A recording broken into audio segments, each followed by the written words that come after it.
This is 5 on 20 News with Luke Goodhart and Besh. Oh, right, it's Monday, April 17th, and we're coming to you live from the Creative Tucson studio in downtown Tucson. First, let's talk about the local headlines. Well done, Ty. The number of immigrant arrests in the Phoenix area are on the rise in 2017 so far, according to a report by the Washington Post. Almost 1,000 immigrants have been arrested from January through mid-March of this year, more than 100 more than a year ago in this same time frame. However, the report also revealed that the numbers were higher from 2014 to 2015, when over 1,200 immigrants were arrested. Along with the increase, more non-criminal immigrants were arrested in 2017. This reflects the Trump administration's policy of going after more immigrants who do not have criminal records. Homeland Security Chief John Kelly has stated that ICE will no longer exempt classes of, quote, removable aliens from potential enforcement. Also, from January to March, 1,157 immigrants were detained but not arrested, which is more than double the amount from last year. According to the report, immigration arrests in the Phoenix area increased more than 32% in the first weeks of Trump's presidency. Nationwide, the number of immigrant arrests also doubled for those without criminal records. Arizona State University and Starbucks may exceed their goals in helping employees complete online degrees. Starbucks began offering its workers free education from ASU's online program back in 2014, and more than 1,000 students are expected to graduate this year. Great job. If this rate continues, then Starbucks will beat their goal of helping 25,000 students to get their degrees by 2025, according to Vice President Corey DeBroa. After Starbucks initially set up the ASU program, many of the potential students who signed up didn't meet the school's acceptance requirements. This led to a subsequent program called Pathway to Admissions to help those students gain admittance. Trump set up a similar program to gain acceptance to Trump's university that required students to send him some cute pics. What a creepy scumbag. Highway deaths in Arizona rose once again for the third straight year since 2014, according to a National Safety Council report. The number of deadly highway accidents climbed to 2.6 deaths per day, up from 2 per day last year. This was a 23% increase from 2015, which was itself an 8% increase from 2014. Nationwide, the number ballooned as well, with over 40,000 people dying in highway accidents, up from about 35,000 in 2014. Kelly Nantel, a spokeswoman for the Safety Council, said this is a terrible trajectory for the country, but there are ways to prevent them if we act collectively and individually. The individual part is easy enough, but Americans have trouble with the whole collective thing. And this showed clearly through a survey that the council issued last year. Among other insane facts, the survey revealed that 10% of people drove after they felt their ability had been compromised, which basically means they drove rippin' drunk. But that's nothing compared to the 64% that said they felt it was safe to drive after taking opioid medication. Still feel like taking a drive to Phoenix this weekend? You know, that's frickin' rippin' insane, Luke. Governor Doug Ducey signed a stripped-down version of a law that was supposed to protect homeowners against fraudulent contractors. Oh, like Trump. This version of bill repeals a law that required the state contractor oversight agency to suspend a contractor's license if they didn't have workers' compensation insurance, which is fair. That law from 2008 prevented homeowners from having to pay for any injury if the contractor and his crew were working on a home. Now that Ducey repealed the law, this means that homeowners could now be on the hook if the roofers decide to take a swan dive. However, Ducey did leave off the part of the bill that would have appealed another law from 2002. This law requires that pool contractors be paid in stages as their work is completed. Ducey said that he cared about the pool contractors of Arizona because he used to be a pool boy, or at least played one in a low-budget movie. Yuck. The top prosecutor in Maricopa County wants the federal government to crack down on marijuana laws.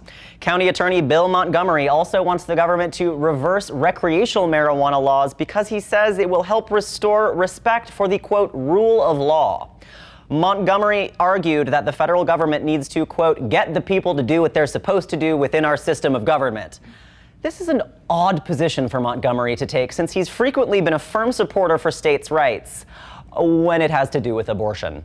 Old Bill Montgomery threw a hissy fit in 2016 when a 20-week abortion ban was ruled constitutional by a federal court. Montgomery claimed that the federal government was preventing Arizona from protecting their children.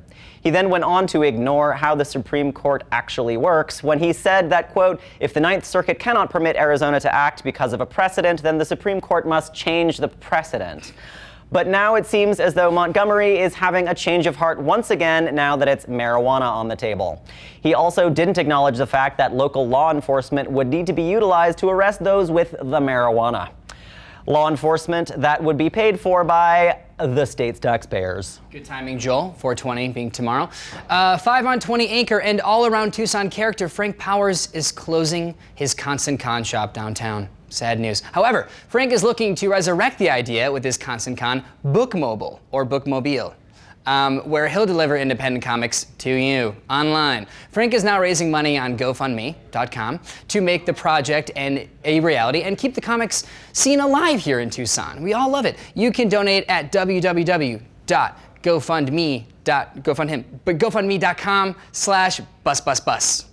The thing you drive. Here's a clip of Frank's GoFundMe promo video that features an orange-faced puppet that actually has a good idea, as opposed to some other orange-faced puppets we might know. Let's take a look. Got him. I'm getting a little choked up, so I probably shouldn't have brought any of that. But, Pause it. you know, it is what it is, and I'm trying. Hey! What? Hey, what are you doing down there? What are you doing? Complaining? Well, I wasn't really, it's frick everybody. Hey, everybody! Hey, everybody! What are you doing? Whining? You sound like you're whining down there. Somebody call the ambulance for this guy. Frick, I've just having a tough time. Things are getting a little emotional, honestly. Like, I've just been a really weird couple of days. Oh, the precious stack of dominoes. That is, your life is tipping over. Who knew this could happen? You're only trying to do what? Like 12 jobs? Jeez, what's the matter with you? I'm an overachiever. I don't know what. Yeah, a bit much. Overactor, more like it. Frick. So, here's the thing. I'm going to solve everybody's problems. Okay. I'm going to take it upon myself to solve everything that's going wrong with you. Because I know what to do. What are we gonna do, Frick? What should we do? Look. I've thought of everything. And there's only one answer for what could possibly go on. On and on, right? That's the Constant Con. So, what if we did this whole thing on and on wheels? On wheels? Frick, what are you talking about? How could we do that? I know how to do things, and the way to do them is on the go. And there's only one way that we can take this show, and it's on the road. On the road? Where are we gonna go? We're gonna go, and we're gonna start a constant convoy, a comic bookmobile. It's gonna be a buzz!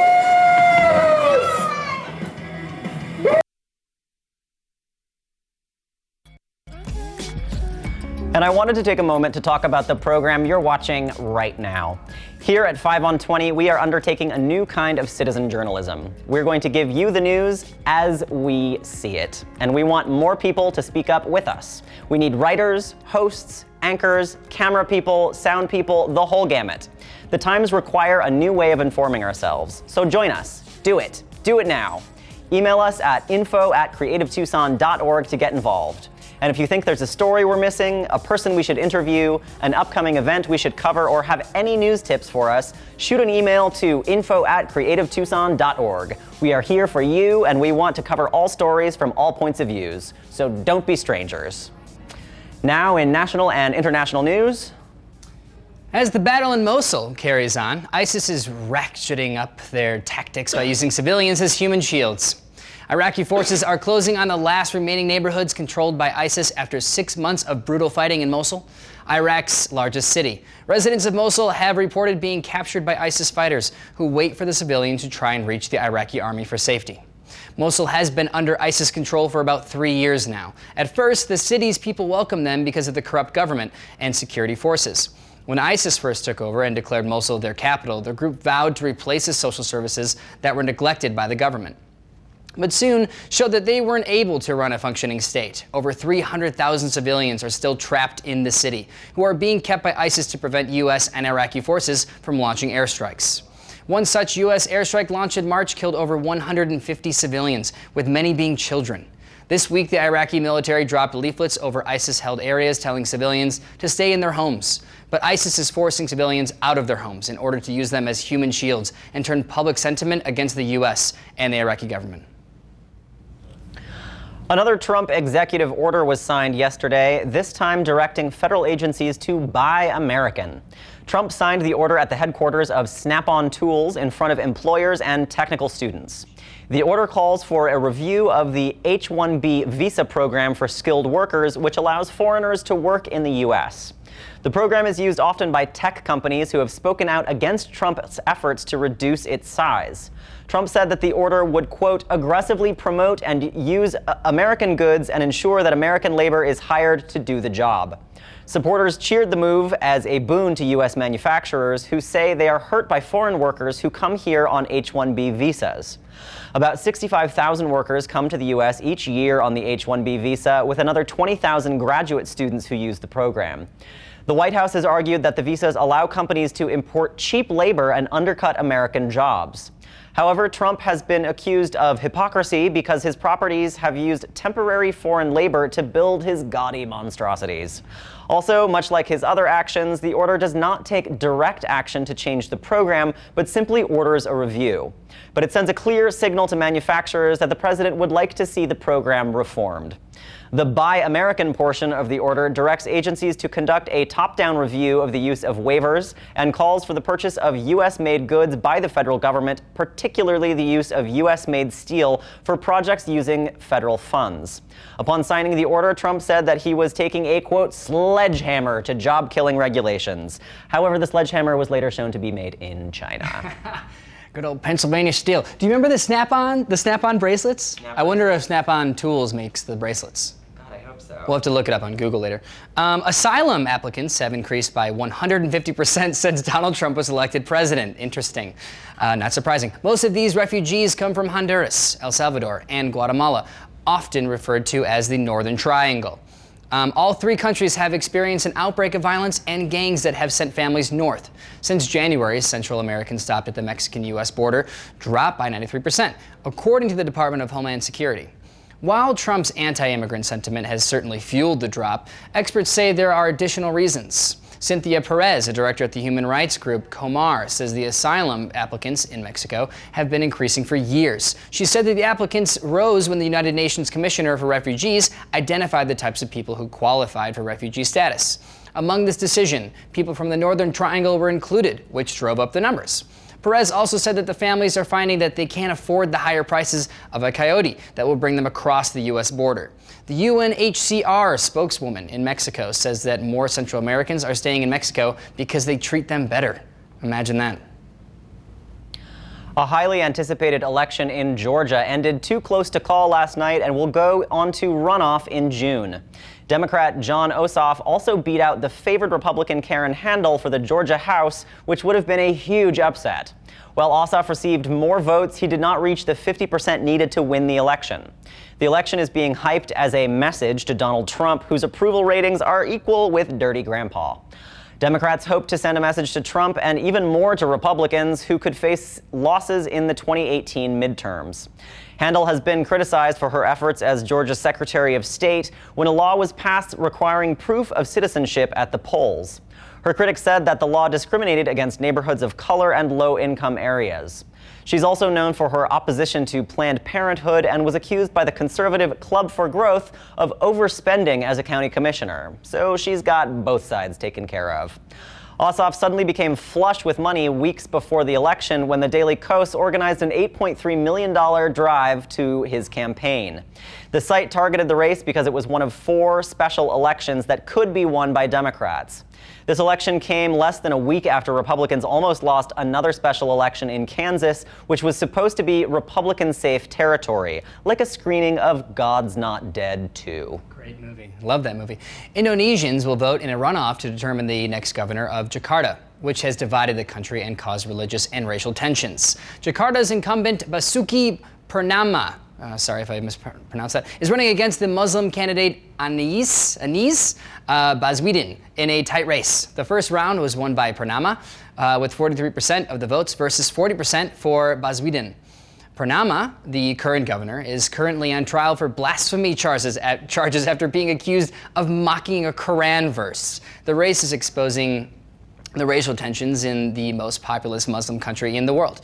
If Purnama is convicted, he could receive 5 years in jail, though he can still govern while appeals are heard. A group of hardline Islam groups support Baswedan and are deploying a force of 100 monitors to watch polling stations, which critics say will serve to intimidate voters. The election is seen as a choice between the secular policies that have governed Indonesia since independence and a more strict form of Islam that has become stronger in recent years. This was Ty Besh. And Luke Goodhart for 5 on 20 News.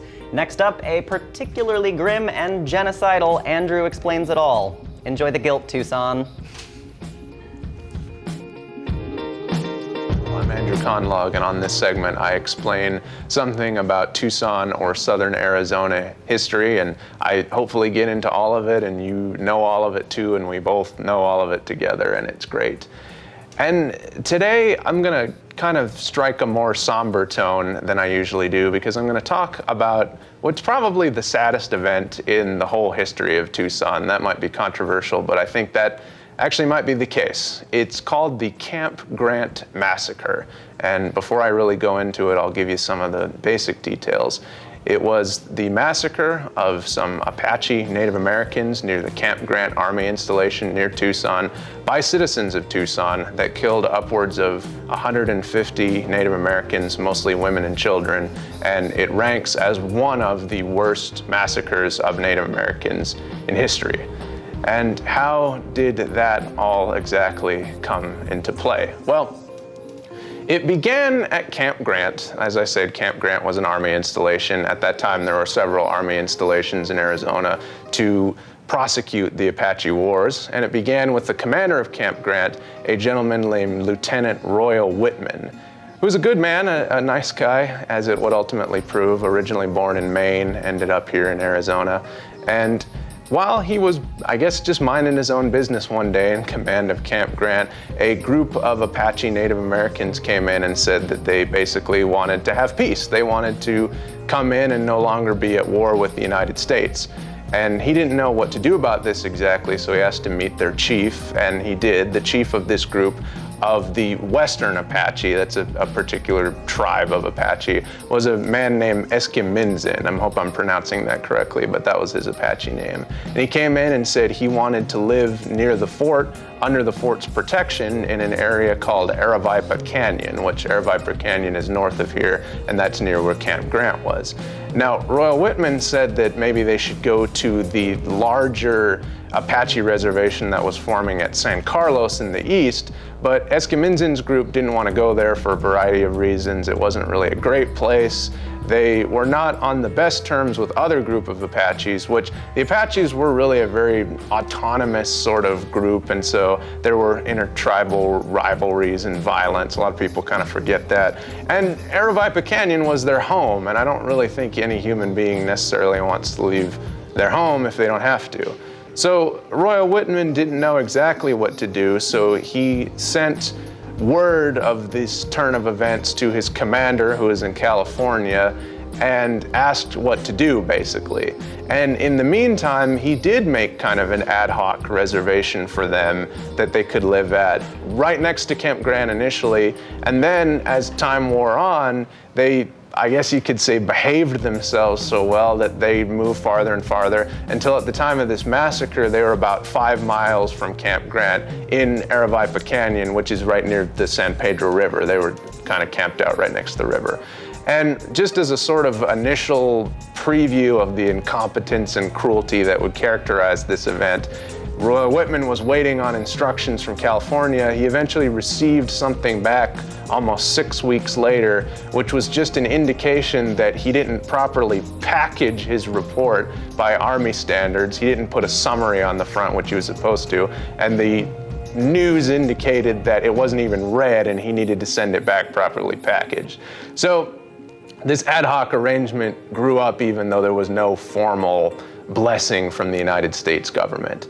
And so we'll leave Aravaipa Canyon for now and go to Tucson, which was the nearest community, which was aware of this and was not happy about it. At this time, a lot of citizens of Tucson were really upset about the Apache Wars. And I will mention, to be fair, there's a lot of this sort of idea about violence or brutality on both sides and sort of trying to make an equal distribution of antagonists. And I don't know about in this instance, but I will admit that the Apache Wars were pretty brutal. The Apaches were brutal to settlers, and the settlers were very brutal to Apaches. So they were upset with the Apaches, obviously, but they were also upset with the federal government for two kind of conflicting reasons. They were upset that the federal government wasn't doing enough to prosecute the war against the Apaches, but they were also upset that the federal government was doing too much in attempting to find peace with Apaches. At this time, Ulysses S. Grant was president of the United States, and he had a policy for Native Americans that he referred to as the peace policy. And that's what he was trying to implement all across the country, where all efforts were to be spared to make sure that Native Americans would be peacefully predisposed and come into reservations and things like that. Of course, the caveat was that if all those efforts were expired, I guess, then they would go to war with Native Americans pretty brutally until they did decide that they were going to have peace. But they didn't like that. The citizens of Arizona and the citizens of Tucson didn't like that at all. And so there were two sort of plots that were forming separately that would converge. I'll talk a little bit about both of them to start with. First of all, there were sort of the Anglo-American citizens of Tucson who were very upset about all of this. They had been upset about the lack of federal response to the Apache Wars up to this point. They'd petitioned the commander of the Department of Arizona, who was actually in California. He didn't even bother to be in Arizona. And when he finally came to Arizona and they got a meeting with him, he basically didn't give them the time of day. So there was this talk and there were these meetings and things going around that maybe the citizens of Tucson ought to do something about the Apache menace because the government wasn't going to do it. And now there was a reservation of these Apaches, and that was kind of the last straw for them. So this group formed around a gentleman named William Ory. William Ory was kind of a rough and tumble Western guy. He was actually at the Alamo as a kid. Obviously, he didn't die at the Alamo. He was a messenger and then participated in the Mexican-American War after that. Sort of one of those guys, and ended up being a leading citizen of Tucson. After all this, he would eventually become sheriff and was just sort of a prominent guy. And he was sort of taking the lead in maybe we got to do something about these Apaches. Now, at the same time, the Mexican-American community was having similar concerns, and especially a particular family called the Elias family. They were led by two brothers, Juan Elias, and then he was kind of the underboss, I guess you could say, of this family. And then the real kind of capo, I guess you could say, was a guy named Jesus Elias, who had a long-standing history in Tucson for him and for his family. And he and his family also had a long-standing history of fighting Apaches. Actually, one of his relatives later on in history said of Jesus Elias that he was a boss of all the wars when it came to Apaches. So for this family, and kind of for the Mexican-American community in Tucson, Jesus Elias was the Apache fighter extraordinaire. And around this time that this ad hoc reservation had been created, Jesus Elias had some stock stolen from his ranch by Apaches, and he went out in pursuit of them, and then they got into a skirmish. Now, he claims that while they were at the skirmish, he saw a particular guy, a particular Apache, who's missing a tooth that he recognized because he's missing a tooth. He said, that's one of the Aravaipa Apaches. And so that is his proof then that he comes in, well, it's these Apaches on this reservation who are cheating the terms that they've established with Royal Whitman and stealing stock. Now, that and a lot of the other evidence that these people later used to sort of expunge the record of their guilt, I guess, is kind of suspect. It's suspect that this guy was even there, or that this guy with a missing tooth was really an Aravaipa Apache. I just should pause and say that that's suspect. But anyway, he kind of gets it in his head, Jesus does, that he's going to do something about it. And then at some point, Ory and Elias get to talking, and that's an interesting snapshot of Tucson at this time. Really, it was a biracial group of leading citizens where the Mexicans and the Americans were really kind of intertwined, even familially. William Ory was actually married to a Mexican-American woman of a prominent family. And they got to talking and were basically like, we got to do something about this, we're going to figure it out. So William Ory gets his group of Anglo-Americans together, and Jesus Elias gets his group of Mexican-Americans together, and he also gets some local Tohono O'odham, who that is also a part of Tucson's history, that up back to the Spanish, people had been using so-called friendly Indians to fight the Apaches, and the Tohono O'odham had been long-standing enemies of the Apaches, so he gets Tohono O'odham auxiliaries, basically. And they all meet up at this particular point outside of Tucson. About 90 Tohono O'odham, about 40 Mexican Americans, and then only about 6 Anglo-Americans. Apparently Jesus Elias kind of joked with William Ory about how much better he did at recruiting people for this. Although William Ory did get some particularly high-placed power in his corner from the Anglo-American community. The adjutant general, who was an Anglo of the Arizona Territory, which was a civilian position that was kind of a military auxiliary, had a bunch of military-grade weapons at his disposal, and he didn't go, but he gave those to these people to use. And there was another prominent rancher citizen fellow who dispatched thugs, toughs basically, on the road between Camp Grant and Tucson to waylay anybody who was going to potentially give news to Apaches or the military authorities about this group until they were actually able to get there. So they all go with their weapons that they got, and they go through the night, and they arrive at Aravaipa Canyon about dawn. And at the time, there's a large group of Apaches sleeping there. It's almost all women and children. People don't know exactly why the men were not there. Some people think they were hunting. There was also apparently some kind of ceremonial event that had happened, and Apaches were known to strictly separate the genders in terms of ceremonial things, so it's possible that the men were doing something else in this ceremonial context and the women were doing their part. And the Anglos and the Mexican Americans got along the ridge there, and the Tohono O'odham went down with their clubs and they killed them all. Or as many as they were able to. The Tohono O'odham clubbed them, and then if any of them were trying to escape, the people on the ridge fired on them and killed them, and most died. And those that didn't die, most were young and were taken captive by any of the various families that had participated in this. And they left, and there was essentially no consequences immediately after that. Royal Whitman found out, again, he was at breakfast early, and he describes that someone came running and said they're all dead, basically. And he went, and his report that he gave to his commander is really kind of dark, and it's sad to read it because it really comes through how really tragic he feels the event is. And he talks about how people he had known, people he had seen are lying there dead, and the people that are still alive are just completely different people as a result of this tragedy. And I will talk about one event in the immediate aftermath. There was a trial of the perpetrators of this massacre.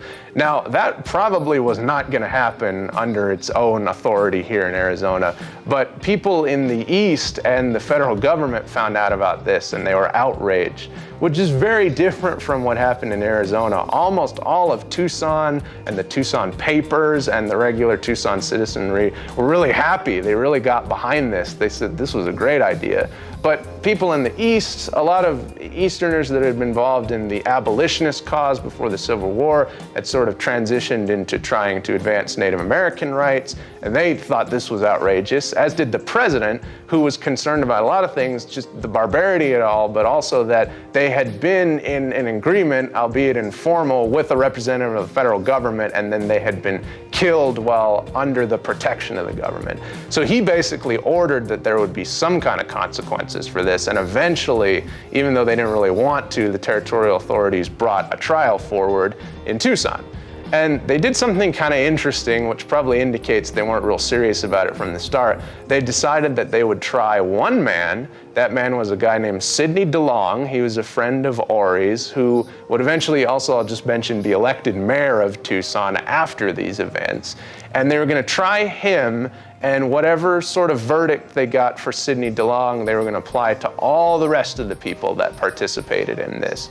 And so the trial began, and as sort of a funny and I think kind of sad thing when you think about it, there were a lot of people gathered around, and it was almost a festive atmosphere like a trial. And the sad thing was that there was this photographer going around, and he, for whatever reason, decided that he was going to get all the defendants together and snap a picture. And he did, and that picture still exists, and it's actually the first known photograph of Tucson ever, is the defendants of the trial at Camp Grant.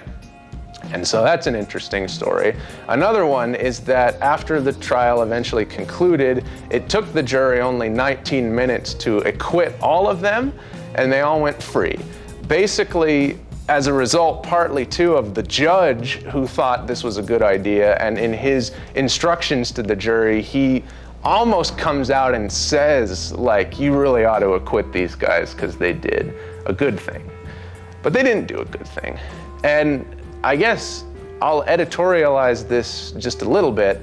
I have thought a lot about Camp Grant massacre and the events surrounding the Camp Grant massacre. I've probably thought more about this particular event, maybe than any event in Tucson history, which I know is unusual because I know a lot of Tucsonans don't really know about this. Even people that have studied Tucson history probably aren't familiar with the Camp Grant massacre.